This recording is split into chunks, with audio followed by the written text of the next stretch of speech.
A new book by journalist Josie Cox charts the fight that women have waged to try and close the gender pay gap and the many hurdles they faced in that struggle. Women, Money, Power: The Rise and Fall of Economic Equality tells the story of the women who challenged the system.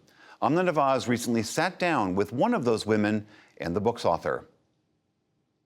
These days, 98-year-old Anna Mae Cryer is always on the move, often in her cherry red Chevy pickup truck. But her first big move 8 decades ago was from her small town in North Dakota on a train to Seattle, Washington, where the teen joined the workforce building B-17 bombers during World War II. This is one of my pay stubs at Boeing. Can you imagine that? The real-life Rosie the Riveter was inspiration for journalist Josie Cox's book, in which she writes about Cryer being paid just 83 cents an hour, half what the men made for the same job. I don't think it's fair.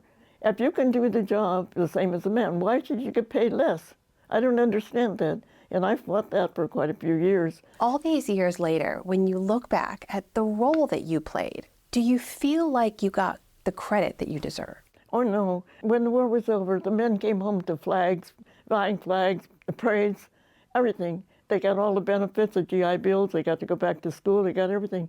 When Rosie came home, she came home with the pink slip. We had so many widows and women who, now when they were let go, they had no income, no place to go. Josie, I want to bring you in here. What did that war and that moment in time represent for women in the workforce? I mean, in a way, it was everything, because it was the first time that women in significant numbers had the opportunity, out of necessity, to come into the paid labor market. And I think it was the first time that women and men actually realized and had to admit that many women were actually just as capable at doing all the jobs that had previously been reserved for men and had been the domain of men.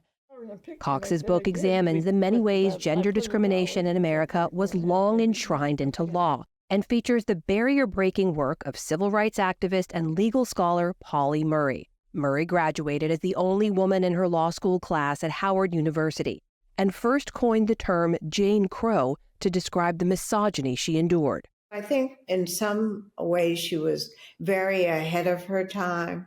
And then in other ways, she really, as a female and as a Black female, did not have very many opportunities.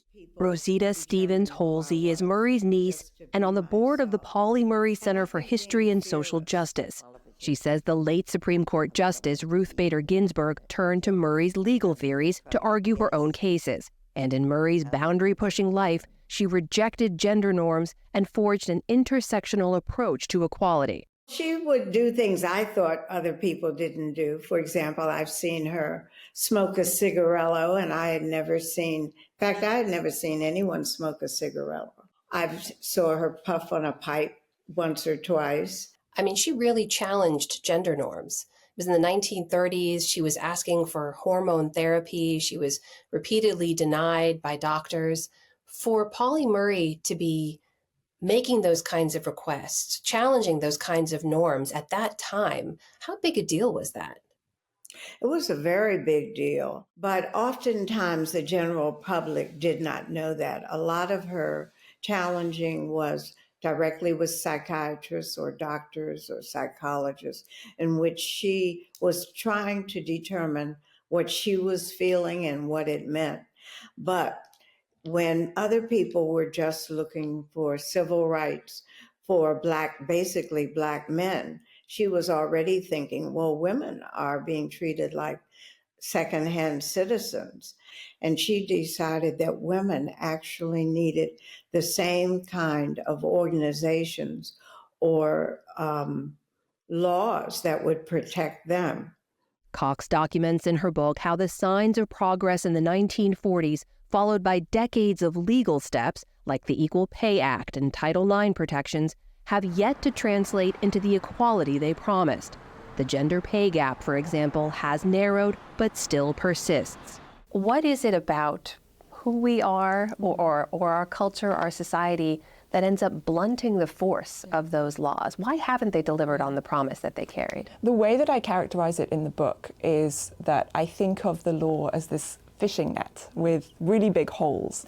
And the most egregious offences, firing a woman for getting pregnant, paying two people who are different genders different amounts for doing the same work, all of those really egregious offences get caught in these fishing nets.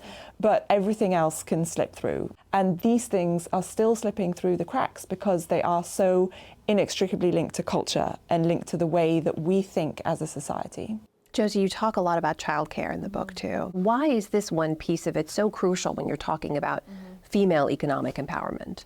Because women still are the default caregivers in America, in the societies in which we live. And so as a result of that, there is still this very entrenched culture in this country that women are sort of the social security net that takes care of the childcare piece. America has this approach where certain things are public utilities and they are provided and they are accessible and they are available, and childcare is not one of them. More than any other piece of the puzzle, does the childcare piece of it feel like if we could somehow fix that, that would dramatically change the landscape? Absolutely. Yeah, it is a concrete, specific policy that can be introduced that would hugely impact the gender pay gap, the female labour force participation, the ability for women not to have to make these decisions, these choices between professional fulfillment and personal fulfillment, between reaching their full economic potential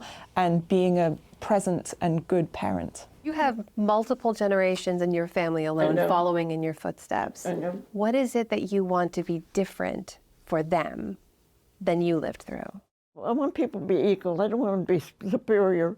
For years, the men have always had control of everything. Maybe not in your lifetime, but in mine. I always think of what Mother said, the hand that rocks the cradle rules the world. Well, we got some work to do.